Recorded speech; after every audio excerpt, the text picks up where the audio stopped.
Hello friends, book dark reader पर आप सभी का स्वागत है। आज हम बात करने वाले हैं the real history of Islam by Ibn Warraq. यह किताब इस्लाम के शुरुआती इतिहास को आस्था से अलग रखकर सवाल पूछते हुए और स्रोतों की जांच के साथ समझने की कोशिश करती है। देखिए, शुरुआत यहीं से करनी पड़ेगी कि लेखक सबसे पहले हमारे दिमाग में बैठे एक बहुत गहरे का कंफ्यूजन को पकड़ते हैं।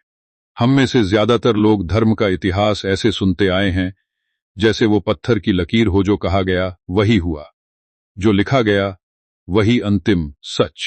लेकिन लेखक यहीं रुककर कहता है, एक बात बताऊं, इतिहास कभी भी सीधी रेखा में नहीं चलता। इतिहास इंसानों के बीच बनता है, राजनीति, सत्ता, डर, उम्मीद, जीत, हार, सब कुछ मिलकर।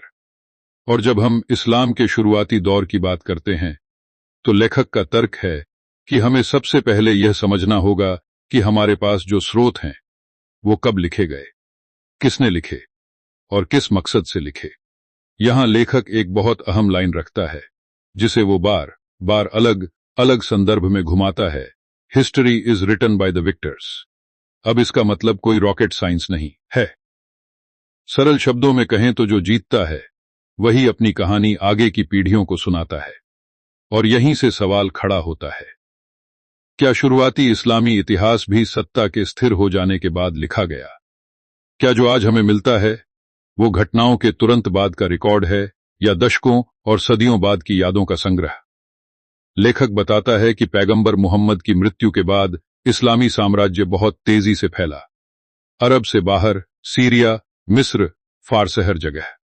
अब सोचिए, जब कोई नया साम्राज्य इतनी रफ्तार से फैलता है तो उसे सिर्फ तलवार नहीं चाहिए होती, उसे एक मजबूत नैरेटिव भी चाहिए होता है। लोगों को यह बताना पड़ता है कि हम कौन हैं, हमारा कानून क्या है, हमारी वैधता क्या है। लेखक यहीं पर कहता है कि धार्मिक ग्रंथों और परंपराओं का संकलन अक्सर इसी जरूरत के साथ तेज होता है। अब आप सोच रहे होंगे, इसका मतलब क्या लेखक कुरान या इस्लाम की बुनियाद पर सवाल उठा रहा है? लेखक का तरीका थोड़ा अलग है।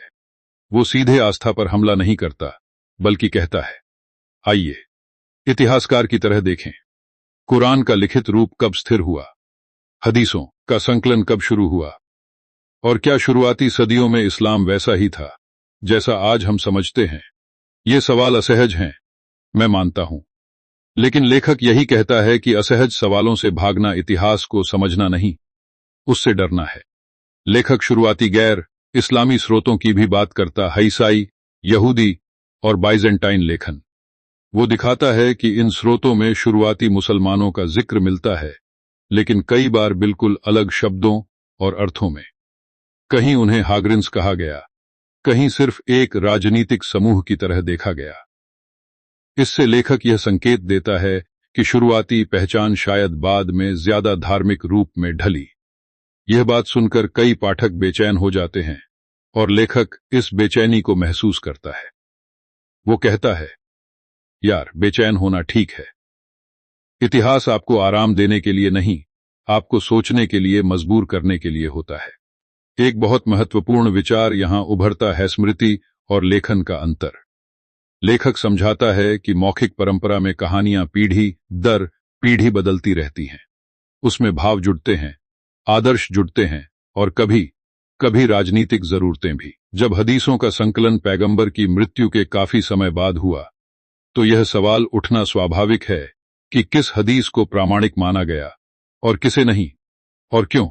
लेखक यहां आलोचनात्मक तरीकों की बात करता है, जैसे स्रोत, आलोचना, तुलना और संदर्भ की जांच। यह कोई धर्म विरोध नहीं, बल्कि इतिहास पढ़ने का तरीका है। अब इसे जिंदगी से जोड़कर देखें। मान लीजिए एक साधारण आदमी है, नाम रख लेते हैं आरिफ। आरिफ ने बचपन से जो सुना वही सच मान लिया, लेकिन जब वो पढ़ना शुरू करता है, सवाल पूछता है, तो उसे लगता है जैसे जमीन हिल रही हो। लेखक कहता है कि यही बौद्धिक ईमानदारी है। सवाल पूछना विश्वास को खत्म नहीं करता, बल्कि उसे ज्यादा परिपक्व बना सकता है। समस्या तब आती है जब सवाल पूछने को गुनाह समझ लिया जाए। लेखक पाठक को एक माइंडसेट बदलाव की सलाह देता है। पहला, इतिहास और आस्था को एक ही तराजू में मत तौलो। दूसरा, स्रोतों को समय और सत्ता के संदर्भ में देखो। तीसरा, असहमति से डरना बंद करो। और चौथा, यह मान लो कि इंसानी इतिहास हमेशा साफ सुथरा नहीं होता। गलतियां, टकराव और पुनर्लेखन, ये सब उसका हिस्सा हैं। एक जगह लेखक साफ शब्दों में कहता है, to understand Islam's past one must separate faith from historical inquiry. इसका मतलब यह नहीं कि आस्था बेकार है। इसका मतलब सिर्फ इतना है कि इतिहासकार का काम सवाल पूछना है, पूजा करना नहीं। जब आप यह फर्क समझ लेते हैं, तब आप बिना डर के पढ़ सकते हैं, सोच सकते हैं। भाग के अंत की तरफ लेखक यह संकेत देता है कि आगे वो और गहराई में जाने वाला है, कुरान के पाठ, शुरुआती मस्जिदों की दिशा और पुरातात्विक साक्ष्यों तक।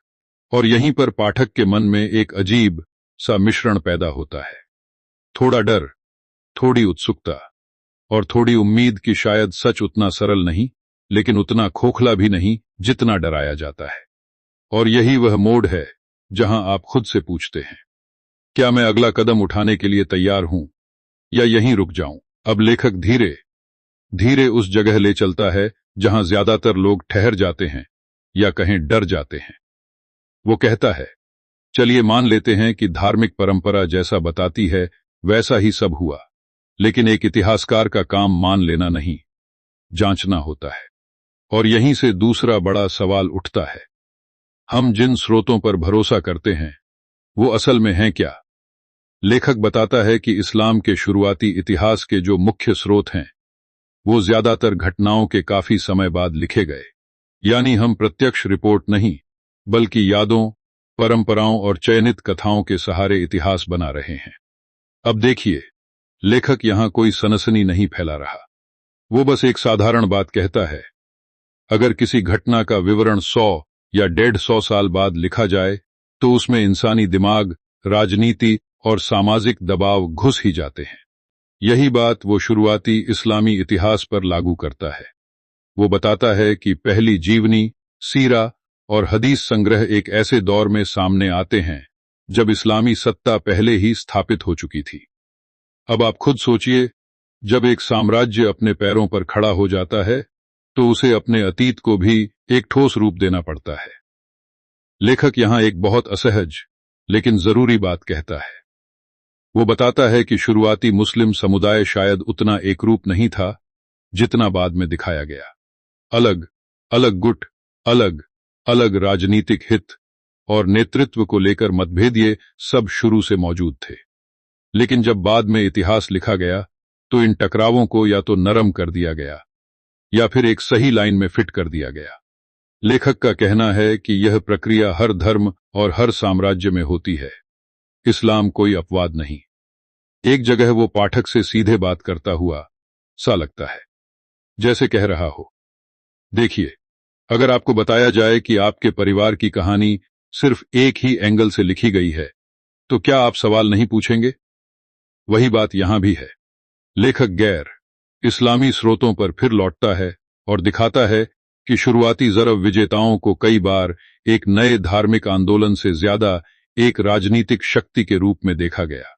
इससे वो यह संकेत देता है कि शुरुआती पहचान शायद धीरे धीरे धार्मिक रूप में स्पष्ट हुई।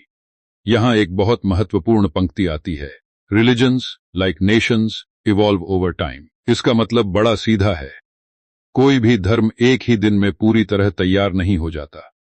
उसके नियम, उसकी परंपराएं, उसकी व्याख्या, इन सब समय के साथ बनती हैं।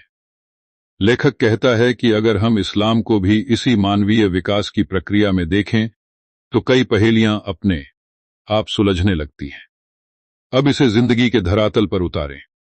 वही आरिफ जो सवाल पूछने लगा था, अब थोड़ा और आगे बढ़ता है।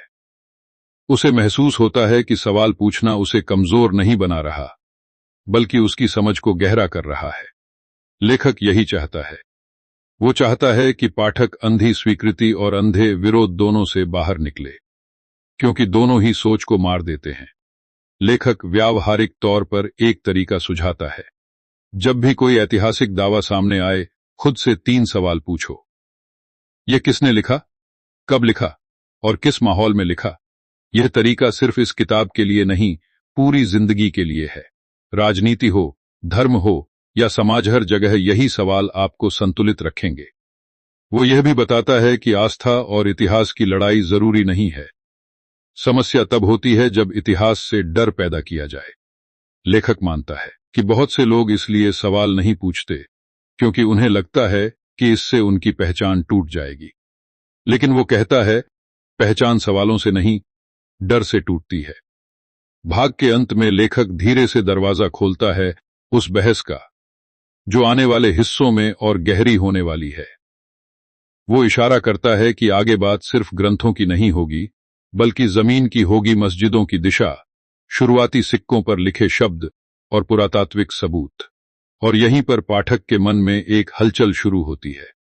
अब ये सिर्फ किताब नहीं रह जाती, ये एक यात्रा बन जाती है। ऐसी यात्रा जहां हर कदम पर आराम कम और समझ ज्यादा मिलती है।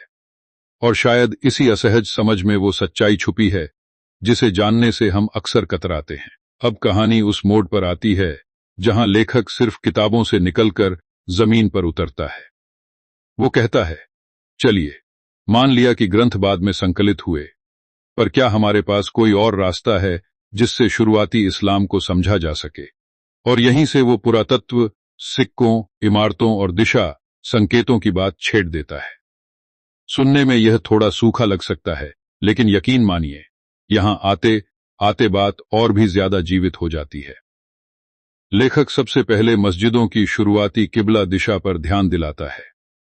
पारंपरिक कहानी हमें बताती है कि नमाज की दिशा मक्का की तरफ रही है, लेकिन जब शुरुआती मस्जिदों के अवशेषों और नक्शों का अध्ययन किया गया तो कुछ मामलों में दिशा मक्का से मेल नहीं खाती।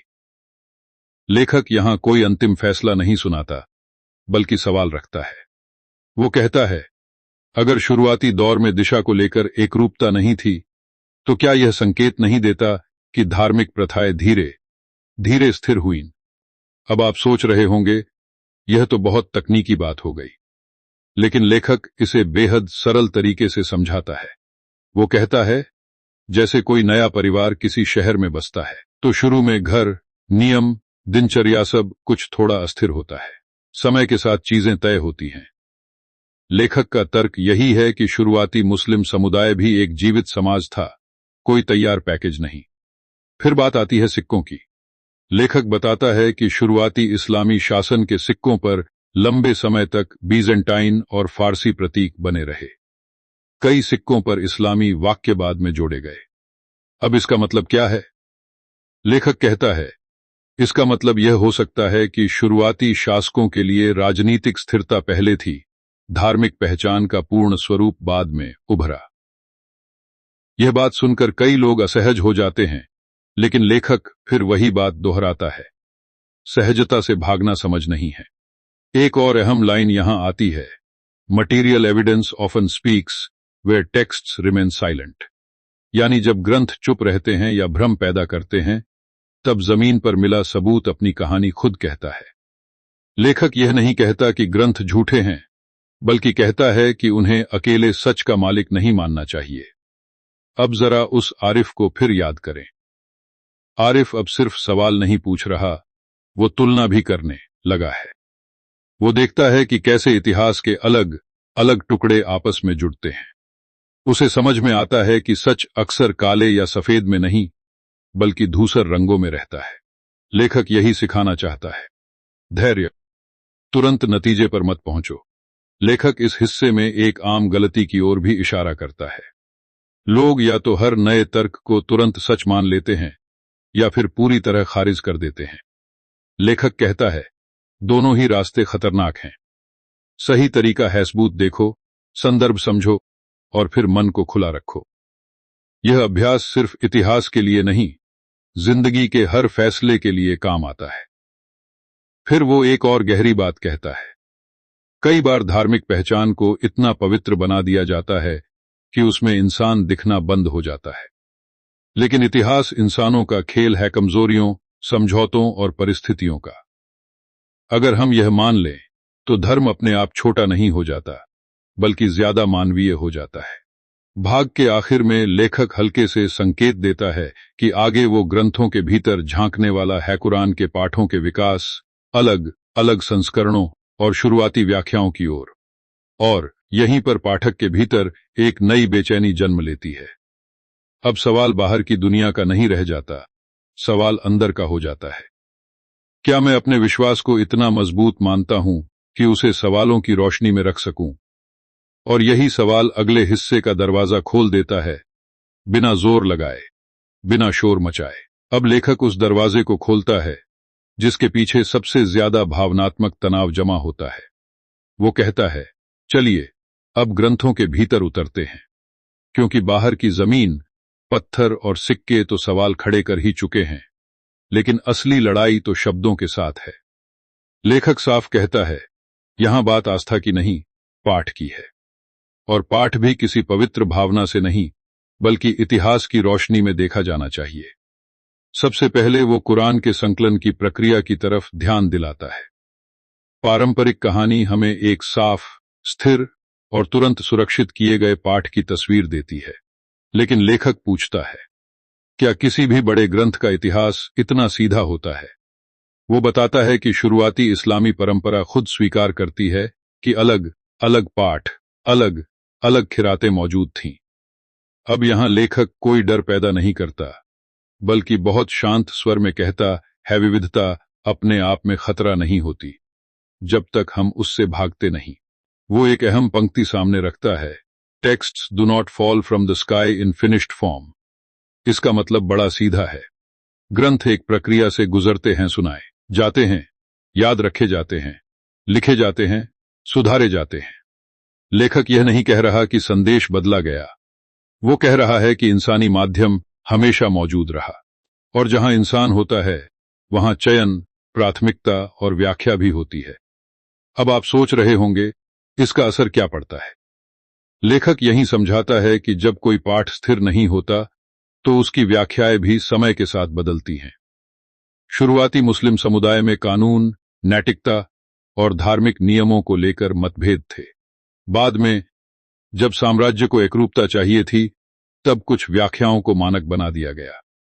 लेखक कहता है, यह प्रक्रिया भी नई नहीं है, हर बड़े धर्म में यही हुआ है। वही आरिफ अब इस हिस्से में सबसे ज्यादा उलझन महसूस करता है। उसे लगता है जैसे उसके पैरों के नीचे से जमीन खिसक रही हो, लेकिन लेखक यहीं उसे थाम लेता है। वो कहता है, देखिए, सवालों से डर लगना स्वाभाविक है, लेकिन डर का मतलब यह नहीं कि आप गलत रास्ते पर हैं। कई बार डर इस बात का संकेत होता है कि आप सच के करीब पहुंच रहे हैं। लेखक यहां एक व्यावहारिक अभ्यास सुझाता है। जब भी आप किसी धार्मिक पाठ को पढ़ें, 3 स्तर पर देखें। पहला, शब्द क्या कह रहे हैं। दूसरा, उस दौर का समाज क्या था। और तीसरा, आज हम उसे किस नजर से देख रहे हैं। अगर आप इन तीनों को अलग अलग रख पाए, तो बहुत सी कट्टरता अपने आप ढीली पड़ जाएगी। यह बात सिर्फ धर्म पर नहीं, रिश्तों और विचारों पर भी लागू होती है। एक जगह लेखक साफ साफ कहता है कि सबसे बड़ा खतरा सवाल नहीं, बल्कि पवित्रीकरण है। जब किसी भी विचार को इतना पवित्र बना दिया जाता है कि उस पर बात करना भी अपराध लगे, तब सोच मरने लगती है। और जहां सोच मरती है, वहां डर राज करता है। लेखक का मानना है कि शुरुआती इस्लाम एक जीवंत, बहस करने वाला समाज था। बाद में आई कठोरता इतिहास का परिणाम है, मूल आत्मा का नहीं। यहां एक और महत्वपूर्ण वाक्य आता है, इंटरप्रिटेशन इज पावर। यानी जो व्याख्या करता है, वही दिशा तय करता है। लेखक बताता है कि कैसे अलग अलग शासकों और विद्वानों ने पाठ की व्याख्या के जरिए समाज को आकार दिया। यह समझना इसलिए जरूरी है ताकि हम आज किसी एक व्याख्या को अंतिम सच मानने से पहले रुक सकें। भाग के अंत में लेखक स्वर को थोड़ा धीमा कर देता है। वो कहता है कि आगे बात और भी संवेदनशील होने वाली है, कानून, जिहाद और धार्मिक पहचान के राजनीतिक इस्तेमाल पर। और यहीं पाठक के मन में एक गहरी थकान के साथ साथ एक अजीब सी स्पष्टता भी जन्म लेती है। थकान इसलिए कि आसान जवाब टूट चुके हैं, और स्पष्टता इसलिए कि अब सवाल पूछने का डर कम होने लगा है। और इसी अधखुले मन के साथ कहानी अगले मोड़ की तरफ बढ़ती है, जहां शब्द सिर्फ शब्द नहीं रह जाते, बल्कि सत्ता और जीवन को गढ़ने वाले औजार बन जाते हैं। अब लेखक उस जमीन पर कदम रखता है जहां विचार सीधे इंसानी जिंदगी को काटते हैं। अब बात सिर्फ इतिहास, पाठ या पत्थरों की नहीं रह जाती। अब बात कानून की होती है। और कानून का मतलब होता है किसे क्या करना है, क्या नहीं करना है, किसे अधिकार मिलेगा और किसे सजा। लेखक यहीं से शरिया की ऐतिहासिक बनावट की बात शुरू करता है, बहुत संभल कर, बिना ऊंची आवाज के, लेकिन बिल्कुल साफ नजर के साथ। वो कहता है, आम धारणा यह है कि शरिया शुरू से ही पूरी तरह तय, स्पष्ट और लागू थी। लेकिन जब आप ऐतिहासिक रिकॉर्ड देखते हैं तो तस्वीर अलग दिखती है। शुरुआती दौर में कोई एक इस्लामी कानून नहीं था। अलग अलग इलाकों में अलग परंपराएं थीं, अलग काजी थे, और फैसले ज्यादातर स्थानीय रिवाज और व्यावहारिक जरूरतों पर आधारित होते थे। लेखक यहां रुककर कहता है, देखिए, यह कोई आरोप नहीं है, यह एक ऐतिहासिक अवलोकन है। कानून भी समय के साथ बनता है, जैसे इंसान बनता है। फिर वो बताता है कि शरिया का व्यवस्थित रूप कई पीढ़ियों बाद सामने आता है, जब फिक्ह के स्कूल बनते हैं। अलग अलग विद्वान अलग अलग इलाकों में पाठ और परंपरा को समझने की कोशिश करते हैं। लेकिन यहां लेखक एक तीखा सवाल पूछता है, अगर व्याख्याएं अलग थीं, तो आज एक को ही असल क्यों माना जाता है? और यहीं से सत्ता की एंट्री होती है। एक बहुत गहरी पंक्ति यहां आती है, law follows power, not the other way around. इसका मतलब यह नहीं कि हर कानून गलत होता है, बल्कि यह कि जो सत्ता में होता है वही तय करता है कि कौन सी व्याख्या मान्य होगी। लेखक उदाहरण देता है कि कैसे कुछ विचारों को बढ़ावा मिला और कुछ को दबा दिया गया, सिर्फ इसलिए क्योंकि वे शासक के हित में नहीं थे। अब जरा उस आरिफ को फिर देखिए। उसे अब समझ आने लगता है कि जो चीजें उसे बचपन से अटल बताई गई थीं, वो असल में इंसानी फैसलों का नतीजा थीं। यह एहसास उसे गुस्सा भी दिलाता है और राहत भी। गुस्सा इसलिए कि उससे सच छुपाया गया, और राहत इसलिए कि अब चीजें समझ में आने लगी हैं। फिर लेखक जिहाद की अवधारणा की ओर आता है। वो कहता है, यह शब्द समय के साथ इतना बोझिल हो चुका है कि इसका इतिहास देखना लगभग नामुमकिन सा लगता है। शुरुआती स्रोतों में जिहाद के कई अर्थ मिलते हैं, आंतरिक संघर्ष, नैतिक प्रयास और हां, युद्ध भी। लेकिन लेखक जोर देकर कहता है कि युद्ध वाला अर्थ खास ऐतिहासिक और राजनीतिक परिस्थितियों में प्रमुख बना। जब साम्राज्य फैल रहा था, तब धार्मिक भाषा ने राजनीतिक लक्ष्य को वैधता दी। वो एक और अहम लाइन रखता है, violence is often sanctified after it becomes necessary. यानी पहले जरूरत बनती है, बाद में उसे पवित्र अर्थ दिया जाता है। यह बात सिर्फ इस्लामी इतिहास तक सीमित नहीं है, लेकिन यहां इसका असर बहुत गहरा रहा। लेखक कहता है कि जब हम इस प्रक्रिया को समझ लेते हैं, तो हम धर्म को हिंसा से अलग करके देखने लगते हैं। यहां लेखक एक व्यावहारिक चेतावनी भी देता है।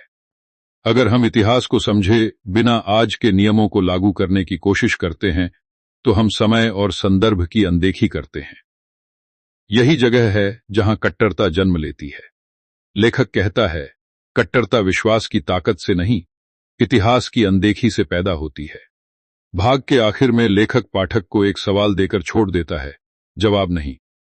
वो पूछता है, अगर बहुत सी चीजें समय, सत्ता और इंसानी व्याख्या का नतीजा थीं, तो आज हमारी जिम्मेदारी क्या है? क्या हम वही ढोते रहेंगे जो अतीत ने गढ़ा, या हम समझ के साथ चुनेंगे? और यहीं पर मन थोड़ा भारी हो जाता है, लेकिन आंखें ज्यादा साफ, क्योंकि अब यह सिर्फ किताब पढ़ने का सफर नहीं रह जाता, यह खुद के भीतर झांकने का सफर बन जाता है। और यही बेचैनी, यही चुप सवाल अगले हिस्से की नींव रख देता है, बिना शोर के, बिना ऐलान के। अब लेखक उस बिंदु पर आता है जहां इतिहास और वर्तमान आपस में टकराते हैं।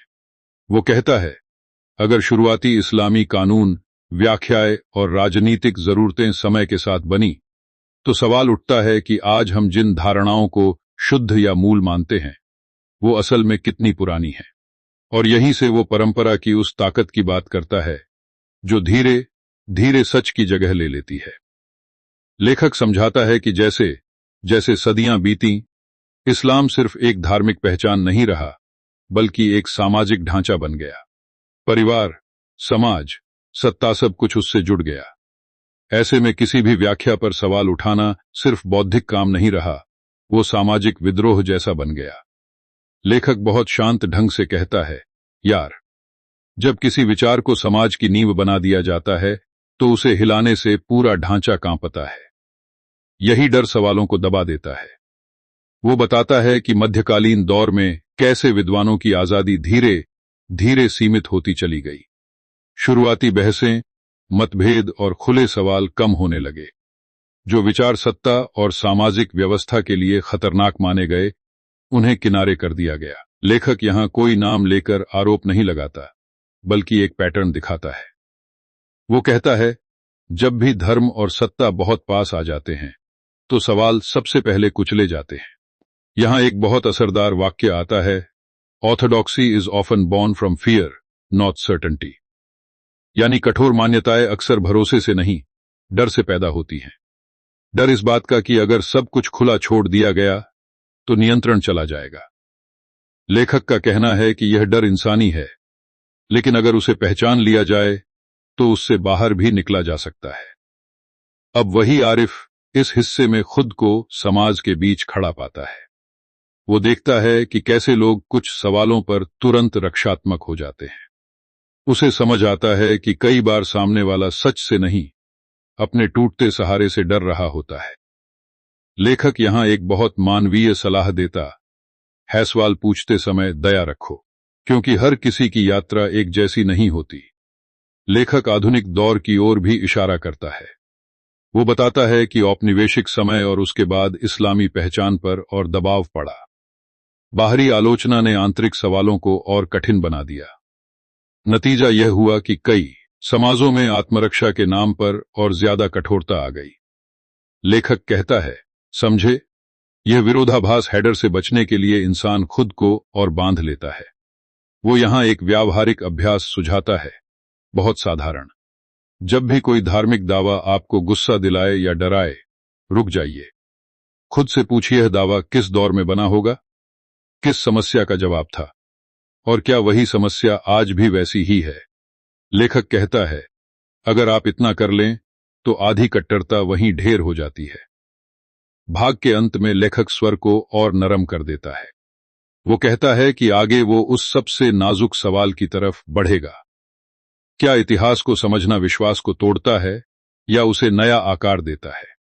और यहीं पर पाठक खुद को दो रास्तों के बीच खड़ा पाता है। एक रास्ता आसान है, पुराने जवाबों में छुप जाना। दूसरा रास्ता कठिन है, सवालों के साथ जीना।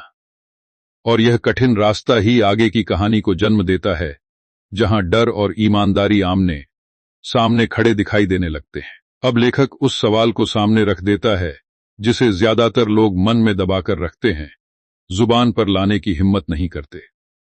वो पूछता है, अगर इतिहास को ईमानदारी से देखा जाए तो क्या विश्वास टूट जाता है या फिर वो किसी और ज्यादा मजबूत रूप में बदल जाता है।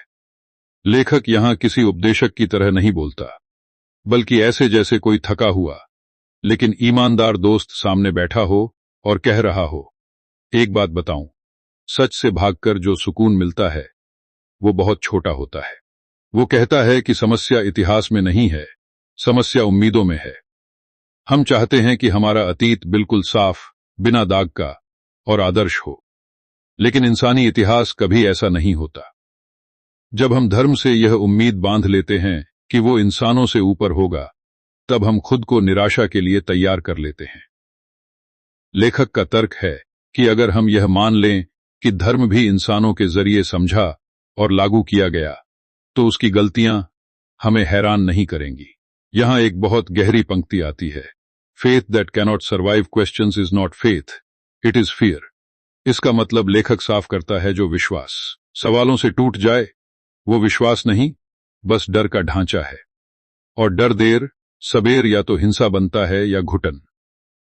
लेखक मानता है कि सवाल पूछना आस्था का दुश्मन नहीं, बल्कि उसकी परीक्षा है। अब आरिफ इस हिस्से में खुद से लड़ता हुआ दिखाई देता है। उसके अंदर दो आवाजें हैं। एक कहती है, इतना मत सोच, सब जैसा है वैसा मान ले। दूसरी कहती है, अगर सच इतना कमजोर है कि सवालों से टूट जाए तो फिर उसका क्या मतलब। लेखक इस अंदरूनी टकराव को बहुत सम्मान के साथ देखता है। वो कहता है, यह टकराव कमजोरी नहीं, ईमानदारी की निशानी है। लेखक यहां यह भी बताता है कि कई समाजों में इतिहास को इसलिए खतरनाक माना जाता है क्योंकि वो वर्तमान के अधिकारों को चुनौती देता है। अगर यह मान लिया जाए कि नियम और व्याख्याएं समय के साथ बनी, तो आज के नियम भी बदले जा सकते हैं। और सत्ता को यह बात सबसे ज्यादा डराती है। इसलिए इतिहास को अक्सर फितना कहकर खारिज कर दिया जाता है। वो एक व्यावहारिक रास्ता सुझाता है, बहुत शांत ढंग से। वो कहता है, अपने भीतर दो जगह बनाइए। एक जगह आस्था के लिए, जहां भावना, प्रार्थना और व्यक्तिगत अर्थ हो। दूसरी जगह इतिहास के लिए, जहां सवाल, तुलना और आलोचना हो। अगर आप इन दोनों को जबरदस्ती मिलाने की कोशिश करेंगे तो दोनों बिगड़ेंगे, लेकिन अगर उन्हें अलग अलग जगह देंगे तो दोनों सांस ले पाएंगे। यहां लेखक एक आम गलतफहमी तोड़ता है। लोग सोचते हैं कि इतिहास पढ़ने वाला आदमी ठंडा, नास्तिक या भावनाहीन हो जाता है। लेखक कहता है, यह जरूरी नहीं। इतिहास आपको निर्दयी नहीं, जिम्मेदार बनाता है। क्योंकि जब आप समझते हैं कि चीजें कैसे बनी, तो आप उन्हें दोहराने से पहले सोचते हैं। भाग के आखिर में लेखक यह इशारा करता है कि आगे वो आज के समय की बात करेगा। आधुनिक राजनीति, पहचान की लड़ाई, और यह कि कैसे अधूरा इतिहास हमें बार बार उसी जगह वापस ले आता है जहां से हमने शुरुआत की थी। और यहीं पर पाठक के मन में एक भारी लेकिन सच्चा एहसास बैठ जाता है। शायद सवालों से डरने की बजाय उनसे दोस्ती करना ही आगे बढ़ने का एकमात्र रास्ता है। और इसी दोस्ती की कीमत और ताकत अगले हिस्से में और साफ होने वाली है। अब लेखक वर्तमान की तरफ सीधा देखता है, बिना पलक झपकाए। वो कहता है, अगर इतिहास अधूरा समझा गया तो उसका असर सिर्फ किताबों तक सीमित नहीं रहता, वो सड़कों, संसदों और दिलों तक उतर आता है। और यहीं से वो आधुनिक पहचान की राजनीति की बात छेड़ता है। वो बताता है कि कैसे आज के दौर में धर्म अक्सर आध्यात्मिक सवाल से ज्यादा एक झंडा बन चुका है जिसे उठाकर लोग खुद को परिभाषित करते हैं और दूसरों को अलग करते हैं। लेखक कहता है, देखिए, जब कोई समाज खुद को लगातार खतरे में महसूस करता है तो वो अपने अतीत को हथियार बना लेता है। इतिहास को चुनकर पेश किया जाता है। जो हिस्से ताकत देते हैं वो उभारे जाते हैं, जो हिस्से सवाल खड़े करते हैं वो दबा दिए जाते हैं। और यहीं से आधा सच सबसे खतरनाक रूप ले लेता है, क्योंकि आधा सच पूरी झूठ से ज्यादा भरोसेमंद लगता है। यहां एक बहुत चुभने वाली पंक्ति आती है, selective memory creates permanent conflict. यानी जब हम सिर्फ वही याद रखते हैं जो हमें सूट करता है, तो टकराव स्थायी हो जाता है।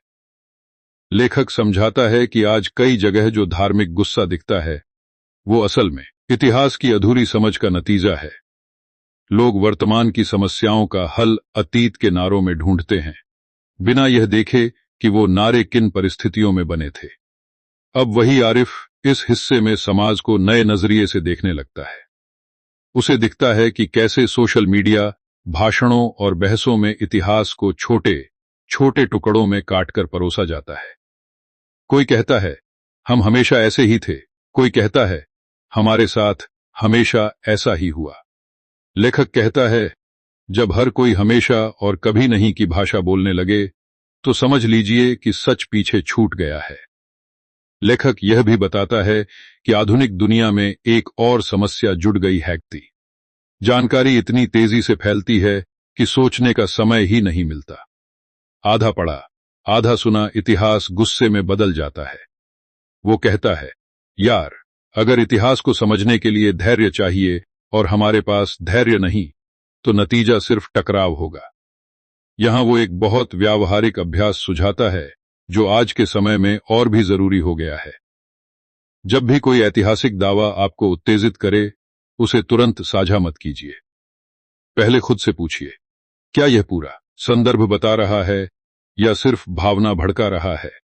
लेखक कहता है, यह छोटा सा ठहराव कई बड़ी आग को बुझा सकता है। वो यह भी साफ करता है कि आलोचनात्मक इतिहास का मतलब अपनी पहचान छोड़ देना नहीं है। इसका मतलब है अपनी पहचान को इतना मजबूत बनाना कि वो सवाल सह सके। कमजोर पहचान ही हर सवाल को हमला समझती है। मजबूत पहचान सुनती है, सोचती है और फिर तय करती है। भाग के आखिर में लेखक थोड़ा रुकता है, जैसे सांस ले रहा हो। वो कहता है कि आगे बात और भी निजी होने वाली है, व्यक्ति के स्तर पर। समाज, राजनीति और धर्म के बीच फंसा एक आम इंसान कैसे संतुलन बनाए। और यहीं पर पाठक खुद से पूछने लगता है, अगर दुनिया इतनी तेज और शोर भरी है, तो क्या मैं अपने भीतर इतना सन्नाटा बना सकता हूं कि सच को सुन सकूं। यही सन्नाटा अगले हिस्से का रास्ता खोलता है, जहां इतिहास बाहर नहीं, अंदर झांकने लगता है। अब लेखक शोर से थोड़ा दूर हटता है। भीड़, राजनीति, नारे सब पीछे छूट जाते हैं। वो कहता है, चलिए अब बात समाज या सत्ता की नहीं, व्यक्ति की करें।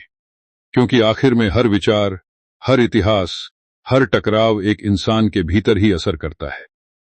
और अगर भीतर संतुलन नहीं है, तो बाहर की कोई भी सच्चाई काम नहीं आती। लेखक बहुत सीधी बात करता है।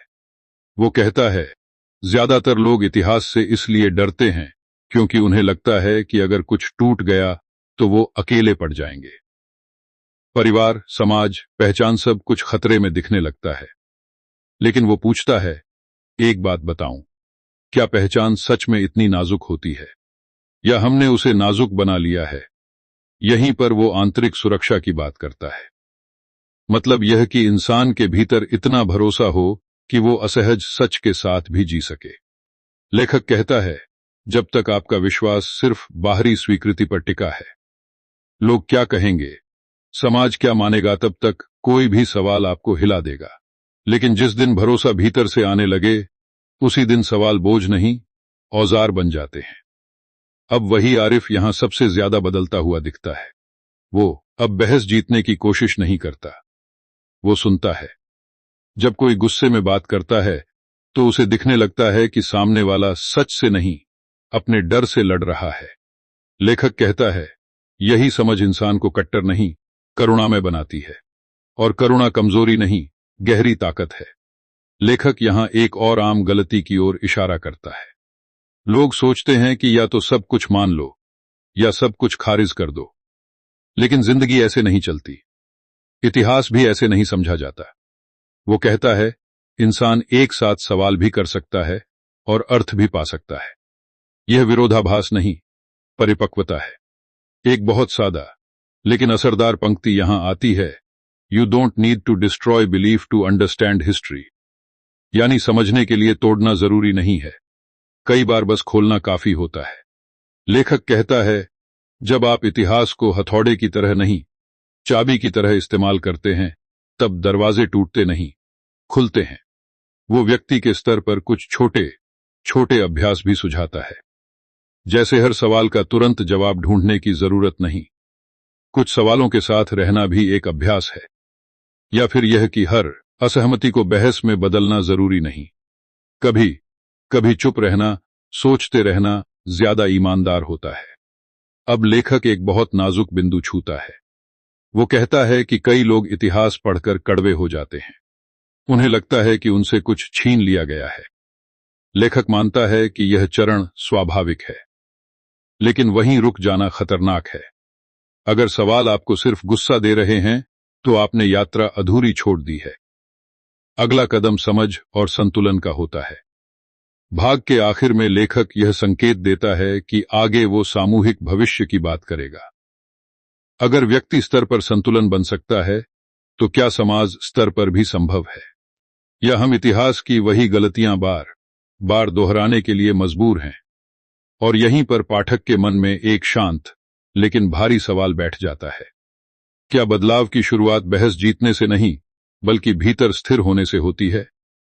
यही सवाल अगले हिस्से की नींव बनता है, बिना किसी शोर के, बस गहरी सांस के साथ। अब लेखक व्यक्ति से आगे बढ़कर समाज की तरफ देखता है।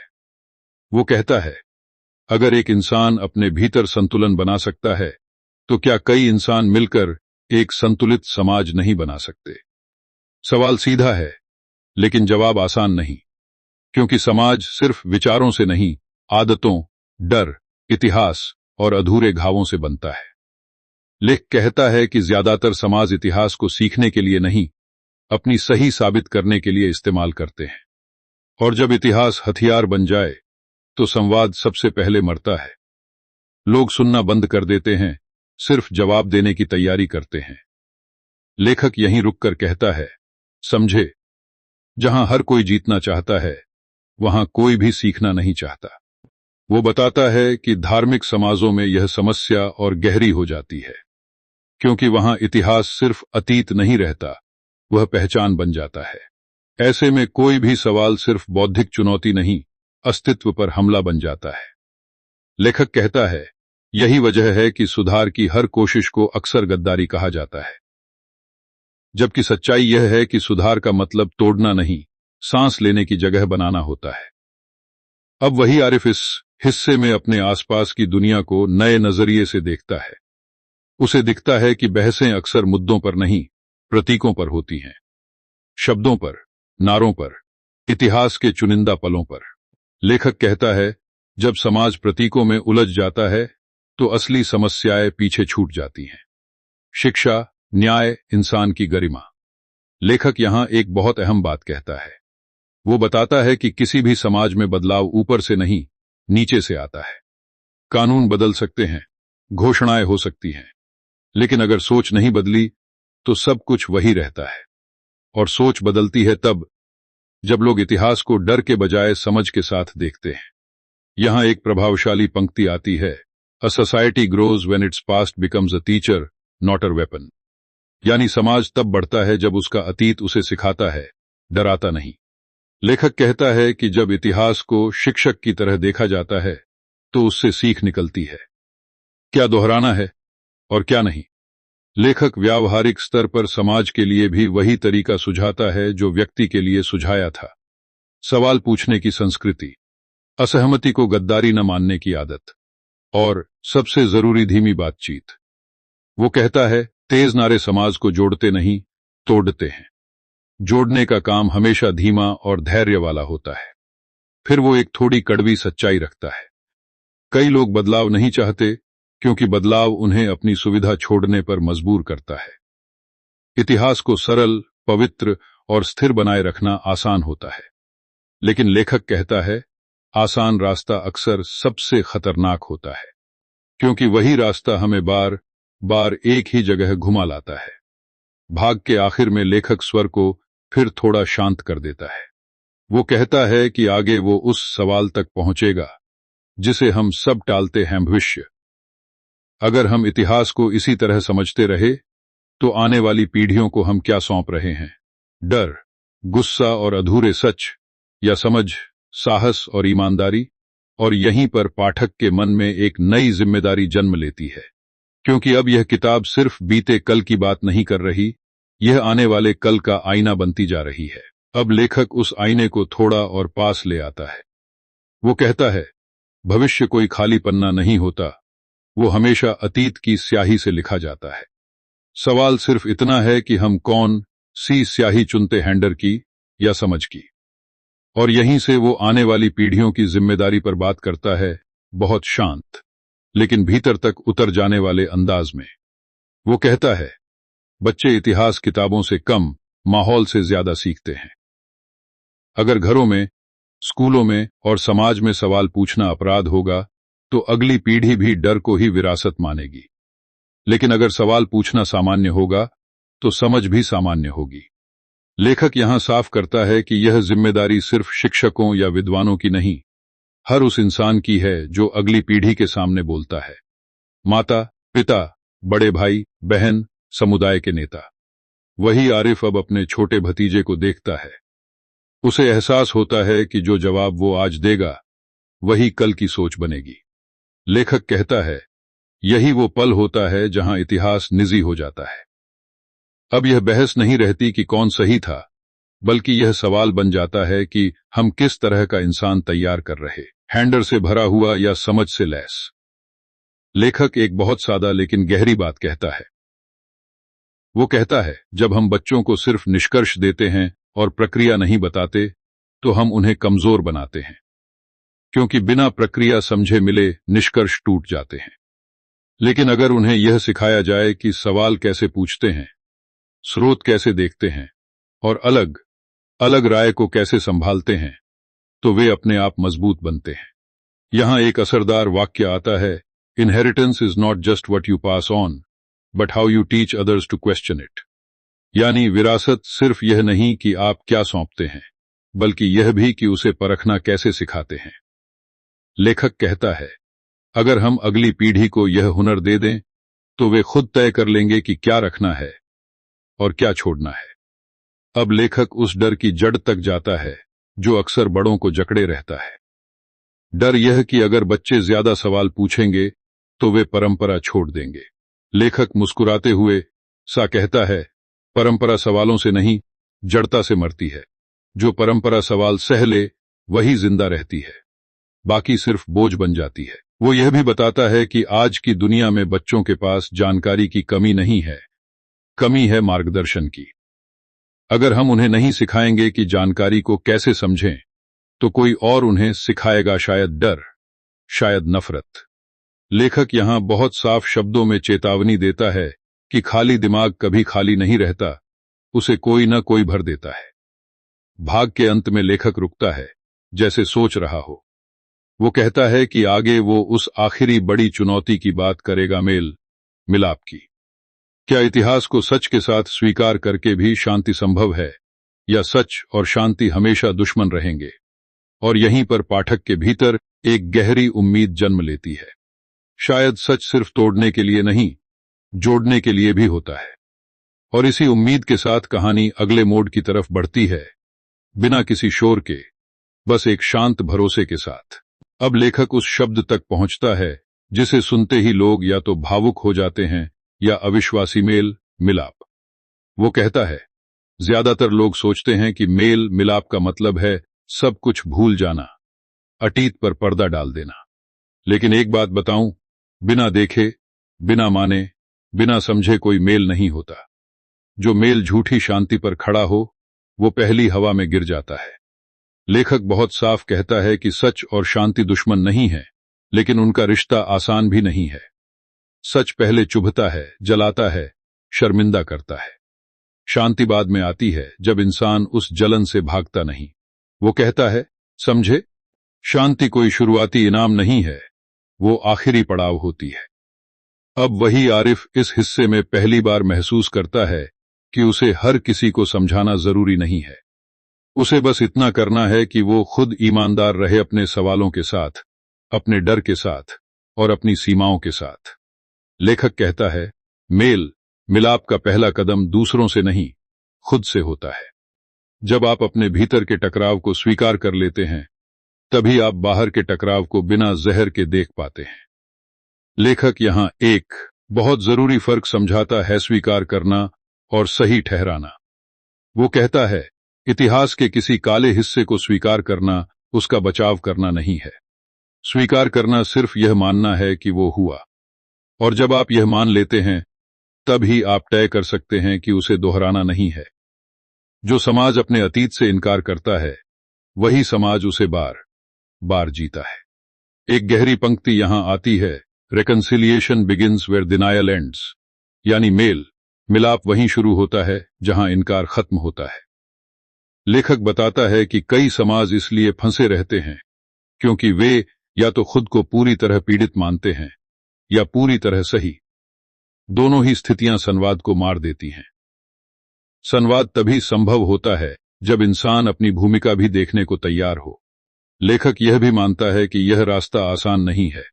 सच स्वीकार करने पर गुस्सा आएगा, शर्म आएगी, कभी कभी अकेलापन भी लगेगा। लेकिन वो कहता है, यह दर्द सड़न नहीं है, यह भरने का दर्द है। जैसे किसी पुराने जख्म की सफाई होती है, पहले जलन, फिर राहत। अब आरिफ समाज में छोटी छोटी चीजों में बदलाव महसूस करता है। वो बहस में चिल्लाता नहीं, वो सवाल पूछता है। वो आरोप नहीं लगाता, वो सुनता है। और अजीब बात यह होती है कि कई बार सामने वाला भी धीरे धीरे नरम पड़ जाता है। लेखक कहता है, मेल मिलाप कोई भाषण नहीं है, वो व्यवहार है। लेखक एक और आम भ्रम तोड़ता है। लोग सोचते हैं कि अगर हम इतिहास को ईमानदारी से देखेंगे तो समाज टूट जाएगा। लेखक कहता है, समाज टूटता है झूठ से, सच से नहीं। सच बस यह तय करता है कि टूटना जल्दी होगा या देर से, और देर से टूटना अक्सर ज्यादा खतरनाक होता है। भाग के आखिर में लेखक हल्की उम्मीद के साथ रुकता है।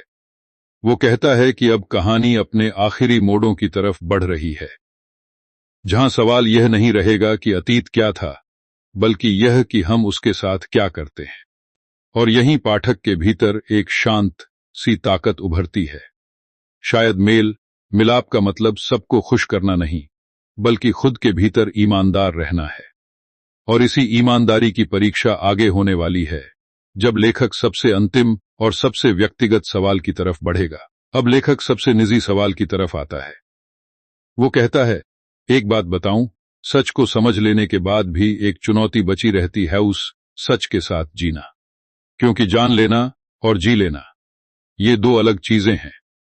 बहुत से लोग इतिहास पढ़ लेते हैं, समझ भी लेते हैं, लेकिन फिर भी अपने पुराने गुस्से, डर और पहचान से बाहर नहीं आ पाते। लेखक कहता है, यहीं पर असली काम शुरू होता है। वो बताता है कि सच के साथ जीने का मतलब हर समय भारी मन लेकर घूमना नहीं है। इसका मतलब है अपनी प्रतिक्रिया को चुनना। जब कोई उकसाने वाली बात करे, जब कोई अधूरा इतिहास सामने रखे, तब तुरंत भड़कना नहीं। लेखक कहता है, यह आत्म संयम कायरता नहीं है, यह परिपक्वता है। क्योंकि हर प्रतिक्रिया हमें या तो पुराने चक्र में लौटाती है या उससे बाहर निकालती है। अब आरिफ इस हिस्से में खुद को कई बार फिसलते हुए पाता है। कभी कोई टिप्पणी उसे गुस्सा दिला देती है, कभी कोई आरोप। लेकिन फर्क यह है कि अब वो खुद को पकड़ लेता है। वो पूछता है, क्या यह प्रतिक्रिया सच से आ रही है या मेरे डर से? लेखक कहता है, यही छोटा सा सवाल इंसान को आजाद करता है। क्योंकि जैसे ही आप अपने डर को पहचान लेते हैं, वो आपको नियंत्रित करना बंद कर देता है। लेखक यहां जिम्मेदारी की बात करता है। वो कहता है, ज्ञान अपने आप में नैतिक नहीं होता, उसे कैसे इस्तेमाल किया जाता है वही उसे नैतिक बनाता है। इतिहास को आप या तो घाव कुरेदने के लिए इस्तेमाल कर सकते हैं या समझ बढ़ाने के लिए, और यह चुनाव हर दिन हर बातचीत में होता है। लेखक कहता है, यही वह जगह है जहां पढ़ा हुआ ज्ञान चरित्र में बदलता है। एक बहुत सधी हुई पंक्ति यहां आती है, understanding without responsibility is just another form of ignorance.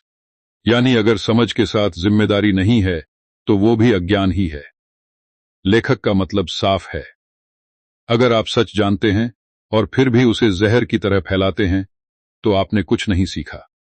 वो यह भी कहता है कि हर किसी का काम नहीं है कि वो शिक्षक बने, समाज सुधारक बने या बहस जीते। कई बार सबसे बड़ा योगदान यह होता है कि आप अपने दायरे में जहर को फैलने न दें। घर में, दोस्तों में, बच्चों के सामने। लेखक कहता है, छोटे दायरे अक्सर सबसे गहरा असर छोड़ते हैं। अब आरिफ इस हिस्से में अपने भीतर एक नई शांति महसूस करता है। वो सब कुछ बदल नहीं सकता, यह उसे स्वीकार है, लेकिन वो खुद को बदल सकता है, अपने शब्दों में, अपने लहजे में, अपने मौन में। लेखक कहता है, यही यथार्थवाद उम्मीद को टिकाऊ बनाता है। बहुत बड़ी उम्मीदें अक्सर टूट जाती हैं, छोटी ईमानदार कोशिशें चलती रहती हैं। लेखक यहां एक और भ्रम तोड़ता है। लोग सोचते हैं कि सच समझने के बाद जीवन नीरस हो जाता है, लेकिन वो कहता है, उल्टा होता है। जब आप भ्रम से बाहर आते हैं तो रिश्ते ज्यादा सच्चे हो जाते हैं। आप कम नाटक करते हैं, ज्यादा सुनते हैं, और इस सुनने में एक अलग तरह की गहराई होती है। भाग के आखिर में लेखक रुककर लगभग फुसफुसाते हुए कहता है कि अब बस एक ही सवाल बचा है। अगर हम सच जानते हैं, उसे समझते हैं और उसके साथ जिम्मेदारी से जीना चाहते हैं, तो हमें क्या छोड़ना पड़ेगा? कौन सी आदतें, कौन सी पहचानें, कौन सा गुस्सा? और यही अधूरा सवाल पाठक के भीतर गूंजता रह जाता है, क्योंकि छोड़ना हमेशा जानने से ज्यादा मुश्किल होता है, और यही मुश्किल अगले हिस्से का केंद्र बनने वाली है। अब लेखक उसी मुश्किल को बिना घुमाए सामने रख देता है। वो कहता है, सच के साथ जीने की कीमत होती है, और यह कीमत किसी किताब में लिखी नहीं मिलती, इसे हर इंसान अपने भीतर चुकाता है, छोड़ना पड़ता है। लेकिन क्या? यही सवाल सबसे भारी है, क्योंकि छोड़ना चीजों का नहीं, सहारों का होता है। वो कहता है, सबसे पहले जो छोड़ना पड़ता है वो है सरलता का भ्रम। वो आरामदेह सोच कि दुनिया साफ साफ बंटी हुई है, हम सही हैं, वो गलत हैं। लेखक कहता है, यह सोच मन को सुकून देती है, लेकिन इंसान को छोटा कर देती है। जैसे ही आप मान लेते हैं कि सच जटिल है, विरोधाभासी है, वैसे ही यह सुकून टूटता है। लेकिन उसके बदले कुछ और आता है, गहराई। अब आरिफ यहां सबसे ज्यादा चुप हो जाता है।